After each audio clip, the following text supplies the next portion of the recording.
మిత్రులారా, కృష్ణా గుంటూరు జిల్లాల graduate MLC ఎన్నికల్లో ఫలితాలు మనకు అనుకూలంగా రాలేదు.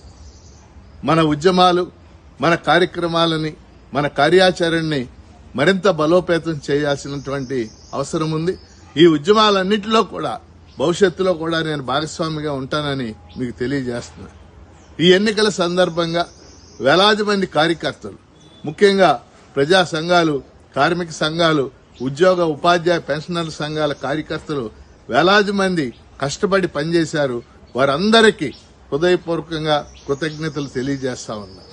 అదేవిధంగా అధికార పార్టీ అనేక అక్రమాలు, ముఖ్యంగా మీ అందరికీ తెలుసు, ఎన్నికల రోజున అనేక చోట్ల బూత్ రిగ్గింగ్, అలాగే దొంగ ఓట్లు వేయించడం, అది వేల సంఖ్యలో ఆ ఓట్లు వేయించడం, అధికారాన్ని దుర్వినియోగం చేయటం మన కళ్ళారా చూశాం.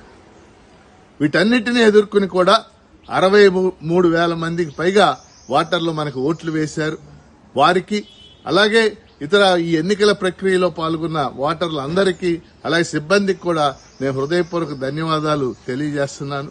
మనం పీడీఎఫ్ ఎప్పుడూ కూడా ఒకటే మాట నమ్ముతుంది, ప్రోగ్రెసివ్ డెమోక్రటిక్ ఫ్రంట్ ఉద్యమాలకు సహాయకారిగా ఉంటుంది.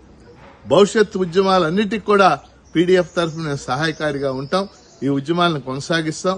రాబోయే కాలంలో అనేక సమస్యలు ముందుకు రాబోతా ఉన్నాయి. ఆ సమస్యలు కేంద్ర ప్రభుత్వం అయినా, రాష్ట్ర ప్రభుత్వం అయినా, వాటన్నిటిలో కూడా పీడీఎఫ్ గా భాగస్వాములుగా ఉంటామని తెలియజేస్తూ, ఈ ప్రక్రియ మొత్తంలో సహకరించిన ప్రతి ఒక్కరికి హృదయపూర్వకంగా ధన్యవాదాలు, అభినందనలు తెలుపుతున్నాను.